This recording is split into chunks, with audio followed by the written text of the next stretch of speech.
Buenos días, hermanos.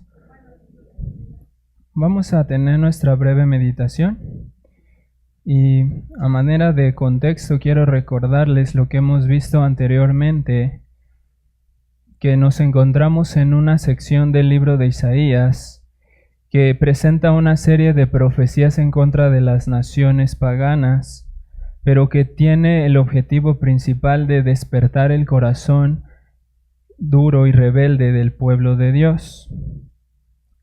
Y sabemos esto porque constantemente hemos visto que Jehová se dirige más particularmente a su pueblo en medio de estas profecías para reprenderlos también por pecados semejantes a los de los paganos, pero también lo hace para hacerlos recapacitar y hasta para darles destellos de esperanza, como lo vamos a ver en este capítulo.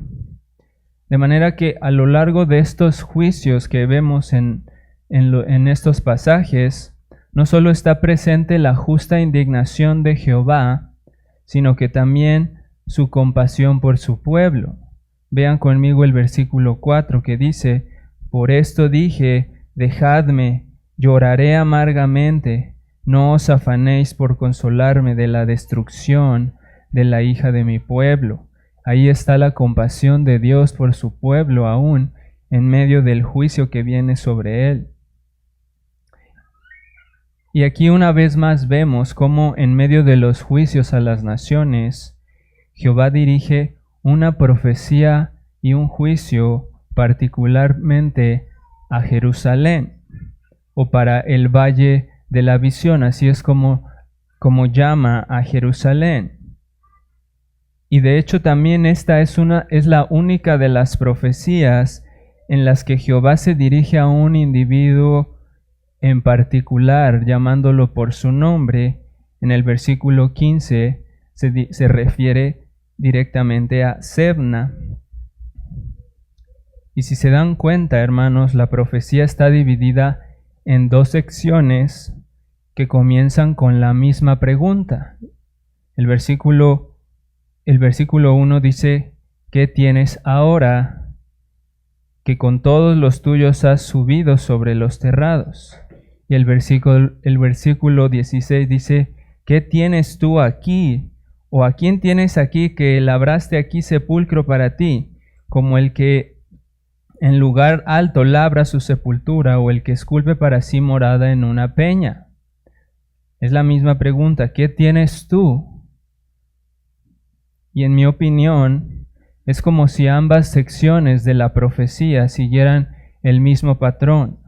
Es como si estuvieran repitiendo o enfatizando una verdad que Dios quiere decirle a su pueblo. Es como si, en pocas palabras, Él le estuviera preguntando: ¿qué tienes tú? ¿Qué te pasa? ¿Por qué te comportas así, tan ligero y tan despreocupado?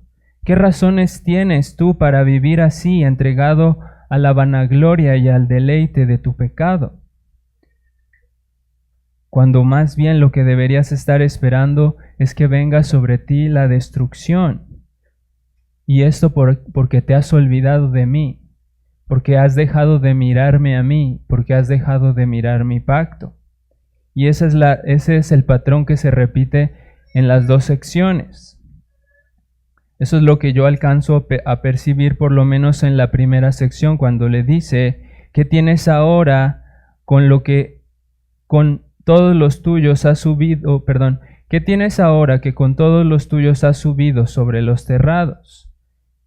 Pues una de las posibles interpretaciones de eso es que los terrados eran una especie de terraza o azotea muy amplia que tenían algunas casas y que se usaban para salir a descansar o para salir a festejar o hacer alguna fiesta. Pero inmediatamente de preguntarles: ¿qué haces tú ahí en ese terrado festejando?, les comienza a describir la mortandad que va a venir sobre ellos. ¿Por qué estás festejando cuando la mortandad está a la puerta? Y además le sigue describiendo cuál ha sido su caminar a lo largo del capítulo. Los describe como personas que son turbulentas, que están haciendo ruido, celebrando, cantando, despreocupados e insolentes. Y también les recuerda cómo es que cuando él los reprendía y los llamaba a raparse y vestirse de cilicio, ellos respondían insolentemente: comamos y bebamos, pues mañana moriremos.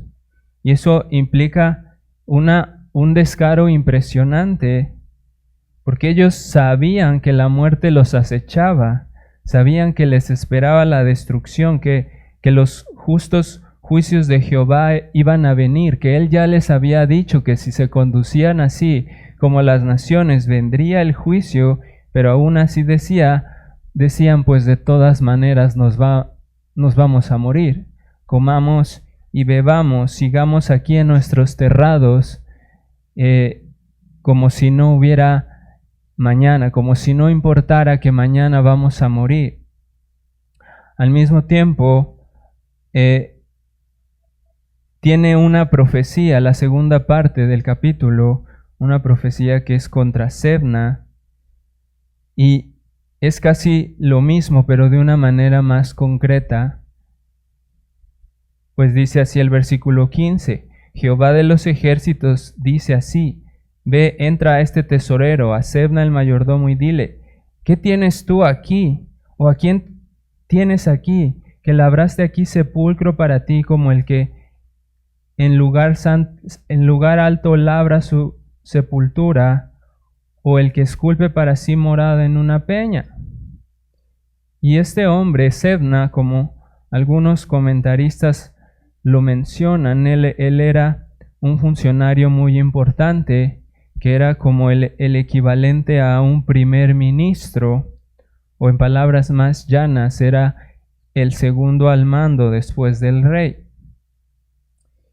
Y mientras este hombre, que debía estar preocupado por ver que el pueblo regresara su corazón a Jehová y que el pueblo se condujera conforme a la ley de Jehová, el texto nos revela cuál era su mayor preocupación: construir una tumba monumental para él, para que su nombre fuera recordado.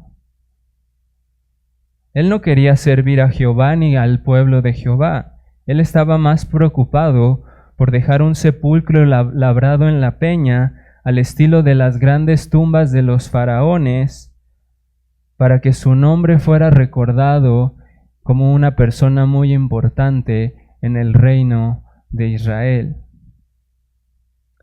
Y Jehová le dice: ¿qué tienes tú?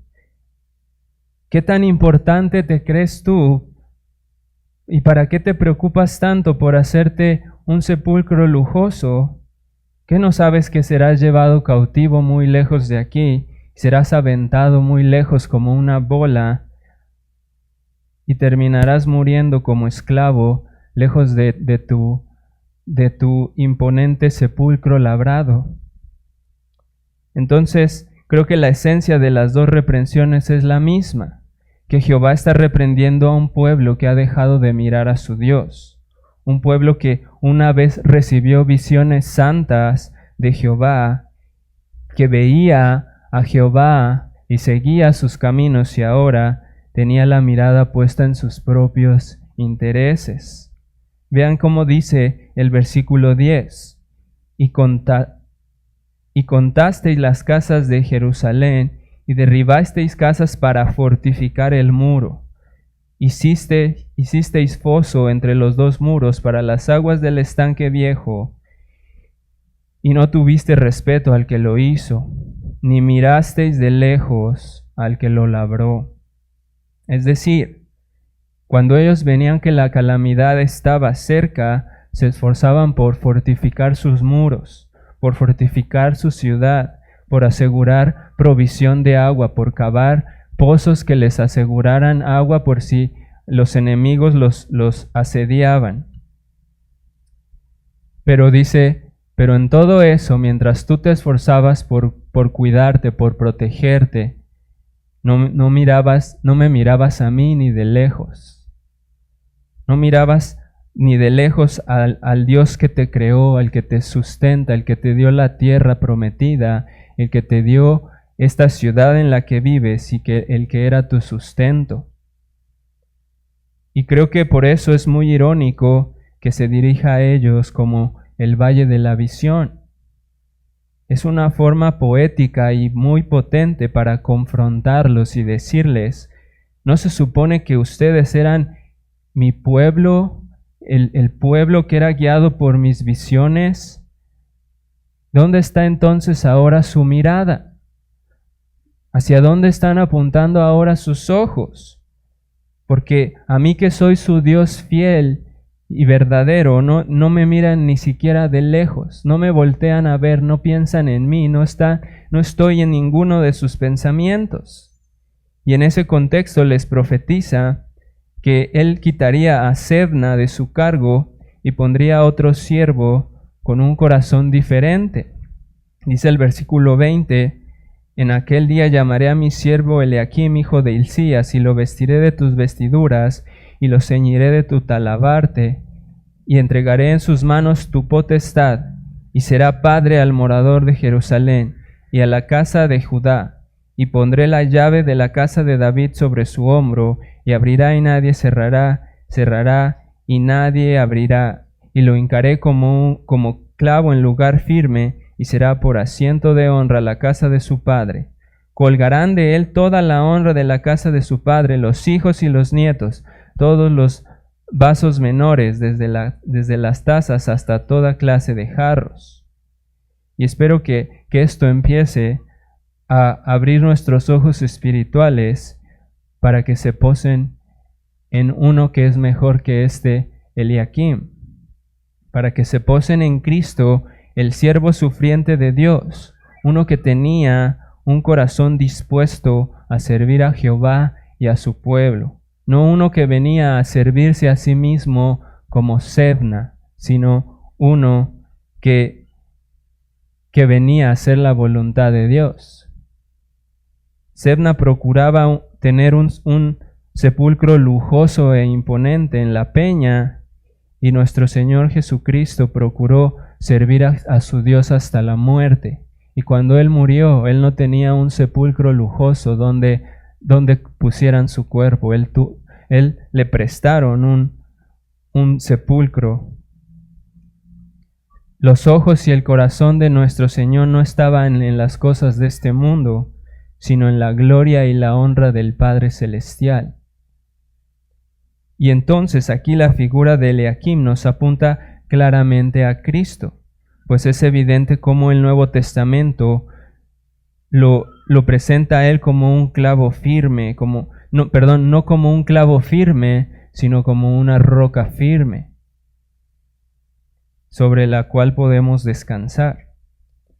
Y también Apocalipsis 3:7 dice: escribe al ángel de la iglesia en Filadelfia, esto dice el santo, el verdadero, el que tiene la llave de David, el que abre y ninguno cierra, y cierra y ninguno abre. Y eso prácticamente es una cita de Isaías 22. Pero Eliaquim entonces era solo una sombra de Cristo, porque en su momento Eliaquim cumplió con todo lo que se profetizó de él. Pero el versículo 25 termina diciéndonos: en aquel día, dice Jehová de los ejércitos, el clavo hincado en lugar firme será quitado, será quebrado y caerá, y la carga que sobre él se puso se echará a perder, porque Jehová habló. Es decir, Eliaquim fue solo un destello de esperanza en medio de la aflicción y la desolación, y fue un apoyo firme en su momento para el pueblo de Dios, pero llegó un momento en el que ya no pudo soportar la carga y fue quitado también de su lugar. Pero nuestro Cristo, Él no solo honró la casa de su Padre, Él sirvió y predicó con la autoridad de la llave de la casa de David. Y Él también llevó sobre sus hombros la carga de nuestros pecados y la soportó hasta la muerte. Él no fue como Eliaquim, que ya no pudo soportar más la carga, Cristo la soportó hasta la muerte y muerte de cruz. Eliakim soportó por un tiempo, pero tarde o temprano el peso mismo lo venció por completo, mientras que Cristo hasta la muerte soportó nuestros pecados y también resucitó y ahora permanece con la misma autoridad de la llave de la casa de David, y Él sigue siendo aquel en quien ponemos nuestra confianza y nuestra mirada todo el tiempo. El pueblo dejó de mirar a Jehová y dice que ni de lejos lo volteaban a ver, porque sus ojos, los ojos del pueblo, estaban puestos en sus propios beneficios. Pero Jehová levantó a uno que haría que nuestras miradas dejaran de estar puestas en nosotros mismos y regresaran a Jehová. Y este es nuestro llamado hoy si estamos en Cristo. Lo dice claramente la carta a los Hebreos: puestos los ojos en Jesús, el autor y consumador de la fe, el cual por el gozo puesto delante de él sufrió la cruz, menospreciando el oprobio, y se sentó a la diestra del trono de Dios. Considerad aquel que sufrió tal contradicción de pecadores contra sí mismo, para que vuestro ánimo no se canse hasta desmayar. Así que, hermanos, espero que esta meditación comience a preparar sus ojos, nuestros ojos, para seguir mirando a Cristo en la predicación de su palabra. Y para guardarnos de ese horrendo pecado. Este es un horrendo pecado que cometió el pueblo de Israel, que no miraba ni de lejos a su Dios. Que dejemos de poner nuestra mirada en cualquier cosa que no sea el bendito rostro de nuestro Señor Jesucristo. Y también, si alguno no está en Cristo, espero que este capítulo lo invite a considerar y a preguntarse: ¿qué tienes tú que no has venido todavía a Cristo? ¿Qué es lo que esperas obtener si sigues viviendo para tus propios beneficios? ¿A dónde crees que vas a llegar si sigues evitando tu responsabilidad de volverte a Cristo? Así como confronta a Jehová al pueblo rebelde, Él también te confronta a ti diciendo: ¿qué estás esperando? ¿Qué tienes tú que no te has arrepentido? Así que ven a Cristo hoy, arrepiéntete. Y con esto en mente, hermanos, pongamos nuestros ojos en Cristo y sigamos adorando a nuestro bendito Dios Trino, que nos ha convocado hoy para servirle y escuchar su palabra. Amén, hermanos. Vamos a continuar, hermanos.